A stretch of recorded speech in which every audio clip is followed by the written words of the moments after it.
السلام علیکم ورحمۃ اللہ وبرکاتہ۔ بسم اللہ الرحمن الرحیم۔ امام بخاری ریسرچ اکیڈمی علی گڑھ سے شائع ہونے والے ہفت روزہ الجمعہ میگزین 11 ذی الحجہ 1447 ہجری مطابق 29 مئی 2026 کے مضامین کی آڈیو ریکارڈنگ پیش خدمت ہے۔ پہلا مضمون ہے عید قرباں تو گزر گئی لیکن، محمد خالد ضیاء صدیقی ندوی۔ آج عید قرباں کا دوسرا دن ہے۔ یہ مبارک تہوار روایتی جوش و خروش، قربانی کی گہما گہمی، رشتہ داروں اور غریبوں میں گوشت کی تقسیم کے ساتھ جاری ہے۔ کل کے بعد یہ عید ایک سال کے لیے پھر ہم سے رخصت ہو جائے گی، لیکن سوچنے کی بات یہ ہے کہ کیا عید قرباں کے رخصت ہونے کے ساتھ ہی اس کا اصل پیغام اور روح بھی رخصت ہو جائے گی، یا یہ باقی رہے گی؟ کہیں ایسا تو نہیں کہ ہماری زندگی ایک بار پھر اپنے پرانے معمول پر لوٹ آئے گی؟ اسی حوالے سے یہ چند باتیں پیش خدمت ہیں۔ نمبر 1، قربانی کا مقصد صرف ایک مخصوص جانور کے گلے پر چھری پھیرنا اور اس کا گوشت تقسیم کرنا نہیں ہے۔ قربانی تو حضرت ابراہیم اور حضرت اسماعیل علیہ السلام کی اس عظیم الشان اطاعت کی یادگار ہے، جہاں انہوں نے اللہ کی رضا کے لیے اپنی سب سے پیاری چیز قربان کرنے سے بھی دریغ نہیں کیا تھا۔ ہمارے اندر بھی اللہ کی راہ میں اپنی پسندیدہ چیز، اپنے وقت، اپنے آرام اور اپنے مال کو قربان کرنے کا جذبہ پورے سال زندہ رہنا چاہیے۔ معاشرے میں غریب، یتیم اور مسکین صرف عید کے چند دن ہی بھوکے نہیں ہوتے، بلکہ ان کی ضرورتیں 12 مہینے قائم رہتی ہیں۔ حقیقی مومن وہ ہے جس کا دل عید کے بعد بھی دوسروں کی مدد کے لیے اسی طرح دھڑکتا رہے۔ نمبر 2، ہم نے جانور تو قربان کر دیا، لیکن کیا ہم نے اپنے اندر چھپے ہوئے نفس کے بتوں کو بھی قربان کیا؟ عید گزرنے کے بعد بھی کیا ہماری زبانیں جھوٹ، غیبت اور چغلی سے پاک ہوئیں؟ کیا ہمارے دلوں سے حسد، کینہ، بغض اور نفرت کی قربانی ہو سکی؟ کیا ہم نے حرام کمائی، رشوت اور ناانصافی جیسے رویوں پر چھری چلائی؟ اصل قربانی تو یہ ہے کہ جانور کی قربانی کے ساتھ ساتھ انسان اپنے برے اخلاق اور ناجائز خواہشات کو ہمیشہ کے لیے قربان کر دے۔ اگر عید کے بعد بھی ہمارا رویہ وہی پرانا رہا تو ہمیں سوچنا چاہیے کہ ہم نے اس عبادت کی روح کو پایا یا صرف ایک رسم پوری کی۔ نمبر 3، عید قربان کے فوراً بعد ہمارے معاشرے کا ایک بڑا امتحان صفائی کا ہوتا ہے۔ عید تو گزر جاتی ہے، لیکن کئی دنوں تک گلیوں، محلوں اور سڑکوں پر پھیلی گندگی، جانوروں کی آلائشیں اور بدبو سے پورا سماج پریشان رہتا ہے۔ اسلام نے صفائی کو آدھا ایمان قرار دیا ہے۔ عید گزرنے کے بعد ہم سب کی انفرادی اور اجتماعی ذمہ داری ہے کہ ہم اپنے آس پاس کے ماحول کو صاف ستھرا رکھیں۔ اپنے گھر کا کچرا باہر گلی میں پھینک دینے سے ہم صرف اپنے گھر کو تو صاف کر لیتے ہیں، لیکن پورے محلے کو بیماریوں کا گڑھ بنا دیتے ہیں۔ اس بگاڑ کی اصلاح عید کے بعد کا ایک اخلاقی تقاضا ہے۔ نمبر 4، عید کے دنوں میں ہم ایک دوسرے کے گھر جاتے ہیں، گوشت کے تحائف بھیجتے ہیں اور پرانی رنجشیں بھلا کر گلے ملتے ہیں۔ یہ بہت اچھی بات ہے، لیکن ہماری کوشش یہ ہونی چاہیے کہ یہ محبت اور وفاداری اور بھائی چارہ ہمیشہ برقرار رہے۔ ایسا نہ ہو کہ عید کا چاند ڈھلتے ہی پھر سے وہی دوریاں، خاندانی جھگڑے اور بول چال کی بندشیں لوٹ آئیں۔ رشتوں کو جوڑنا اور دلوں کو صاف رکھنا کسی ایک دن یا کسی خاص موقع کا کام نہیں ہونا چاہیے، بلکہ یہ مومن کی پوری زندگی کا شیوا ہونا چاہیے۔ اس لیے اگر ہم چاہتے ہیں کہ ہماری قربانی بارگاہ الہی میں واقعی مقبول ہو تو ہمیں عید گزرنے کے بعد بھی اطاعت، ایثار، صفائی اور حسن اخلاق کی ان شمعوں کو روشن رکھنا ہوگا جو ان مبارک ایام میں ہمارے دلوں میں روشن رہتی ہیں۔ اللہ تعالی ہم سب کو عمل کی توفیق عطا فرمائے، آمین۔ دوسرا مضمون ہے مومنین کی صفات، محمد فرید حبیب ندوی۔ سورہ شورى میں اللہ تعالیٰ ایک جگہ ارشاد فرماتے ہیں فما اوتیتم من شیء فمتاع الحیات الدنیا الی آخر الآیہ، کہ غرض تمہیں جو کوئی چیز دی گئی ہے وہ دنیاوی زندگی کا ساز و سامان ہے، اور جو کچھ اللہ کے پاس ہے وہ ان لوگوں کے لیے زیادہ بہتر اور پائیدار ہے جو ایمان لائے ہیں اور اپنے پروردگار پر بھروسہ کرتے ہیں، اور جو بڑے بڑے گناہوں اور بے حیائی کے کاموں سے بچتے ہیں، اور جب ان کو غصہ آتا ہے تو وہ درگزر سے کام لیتے ہیں، اور جنہوں نے اپنے پروردگار کی بات مانی ہے اور نماز قائم کی ہے اور ان کے معاملات آپس کے مشورے سے طے ہوتے ہیں، اور ہم نے انہیں جو رزق دیا ہے اس میں سے وہ نیکی کے کاموں میں خرچ کرتے ہیں، اور جب ان پر کوئی زیادتی ہوتی ہے تو وہ اپنا دفاع کرتے ہیں، اور کسی برائی کا بدلہ اسی جیسی برائی ہے۔ پھر بھی جو کوئی معاف کر دے اور اصلاح سے کام لے تو اس کا ثواب اللہ کے ذمہ ہے، وہ یقیناً ظالموں کو پسند نہیں کرتا۔ اور جو شخص اپنے اوپر ظلم ہونے کے بعد برابر کا بدلہ لے تو ایسے لوگوں پر کوئی الزام نہیں، الزام تو ان پر ہے جو لوگوں پر ظلم کرتے ہیں اور زمین میں ناحق زیادتیاں کرتے ہیں، ایسے لوگوں کے لیے دردناک عذاب ہے۔ سورہ شورى آیت نمبر 36 تا 42۔ ان آیتوں میں ایمان والوں کی چند صفات بیان کی گئی ہیں، ہمیں ان کی روشنی میں اپنا جائزہ لینا چاہیے۔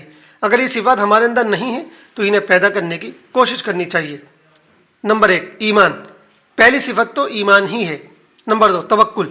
دوسری صفت توکل ہے، یعنی مومن شخص ساری تدبیریں اور سارے وسائل اختیار کرنے کے باوجود بھروسہ اللہ کی ذات پر ہی کرتا ہے، نہ کہ اپنی قابلیت و صلاحیت یا اسباب و وسائل پر۔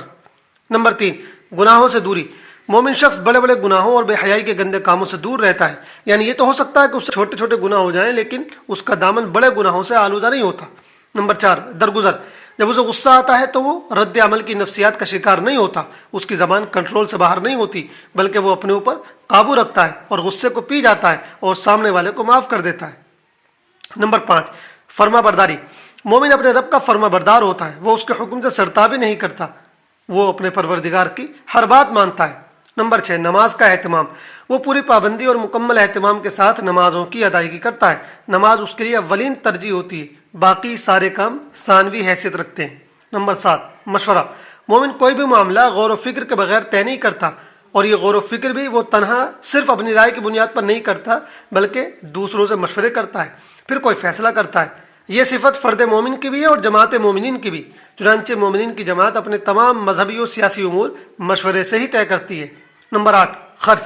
مومن مال کی بیجا محبت میں گرفتار نہیں ہوتا، اسی طرح وہ دینے والے اللہ کو بھول کر یہ نہیں سمجھتا کہ یہ مال میرا ہے، یہی وجہ ہے کہ وہ اللہ کے راستے میں خرچ کرتا رہتا ہے۔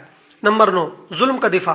مومن ظلم کو اس طرح برداشت نہیں کرتا رہتا جس سے ظالم کو ظلم کرنے کی اور ہمت ملے، بلکہ وہ ظلم کا دفاع کرتا ہے، اپنا بچاؤ کرتا ہے اور ضرورت کے موقع پر بدلہ بھی لیتا ہے۔ نمبر 10، معافی اور صبر۔ اسی طرح وہ ہر زیادتی کا انتقام نہیں لیتا ہے، بلکہ جب دیکھتا ہے کہ اس موقع پر صبر کرنا اور معاف کرنا ہی بہتر ہے تو وہ صبر سے کام لیتا ہے۔ وہ مسئلے کو الجھاتا نہیں بلکہ سلجھاتا ہے، اور مسئلہ سلجھانے کے لیے بہت مرتبہ اپنے حق سے دستبردار ہو جاتا ہے، اپنے ساتھ کی گئی زیادتی کو معاف کر دیتا ہے اور اللہ سے ثواب کی امید رکھتا ہے، اور اگر کبھی بدلہ لیتا بھی ہے تو برابر سلابل لیتا ہے۔ تیسرا مضمون ہے امت کو 3 طرح کی قربانیاں درکار ہیں۔ محمد قمر الزمان ندوی۔ امت کو آج نفس، مفاد، اقتدار، خواہشات اور آسائشوں کی قربانی درکار ہے۔ وقت پکار کر کہہ رہا ہے کہ اگر امت کو دوبارہ عزت، وقار اور قیادت حاصل کرنی ہے تو اسے 3 عظیم قربانیوں کی راہ اپنانی ہوگی، وہ قربانیاں جن کی روشن مثالیں ہماری تاریخ کے درخشاں کرداروں نے قائم کی۔ پہلی قربانی، حضرت خالد بن ولید رضی اللہ عنہ جیسی قربانی۔ حضرت خالد بن ولید رضی اللہ عنہ کو ان کی بہادری کی وجہ سے سیف اللہ یعنی اللہ کی تلوار کا لقب دیا گیا تھا۔ حضرت عمر فاروق رضی اللہ عنہ نے ایک موقع پر انہیں سپہ سالاری کے منصب سے معزول کر دیا، مگر حضرت خالد بن ولید نے نہ کوئی احتجاج کیا، نہ دل میں قدرت رکھی اور نہ ہی انا کو آڑے آنے دیا۔ انہوں نے فوراً نئے امیر کے ہاتھ میں پرچم دے دیا اور فرمایا کہ اب تک میں ایک سپہ سالار کی حیثیت سے لڑ رہا تھا، اب ایک عام سپاہی بن کر اسی جذبے کے ساتھ اسلام کی خدمت کروں گا۔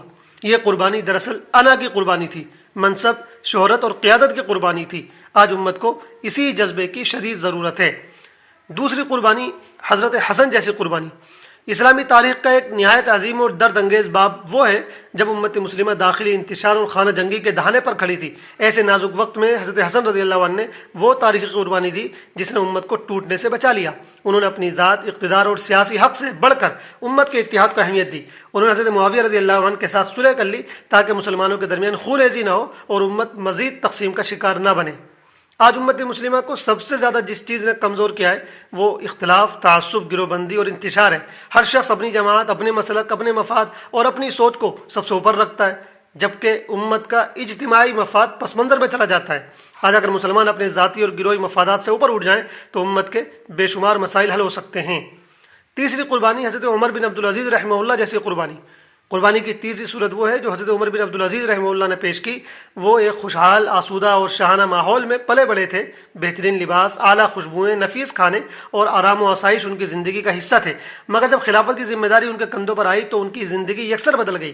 انہوں نے بیت المال کو امانت سمجھا، شاہانہ زندگی ترک کر دی، اپنی بیوی کے زیورات تک بیت المال میں جمع کرا دیے، سادگی اختیار کی اور ایک عام مسلمان کی طرح زندگی گزارنے لگے۔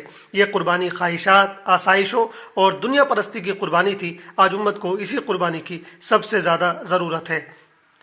آخری مضمون ہے مسائل۔ قربانی نہ کر سکا تو کیا کرے؟ سوال، اگر کسی پر قربانی واجب تھی اور قربانی کے دن گزر گئے مگر وہ قربانی نہ کر سکا تو کیا کرے؟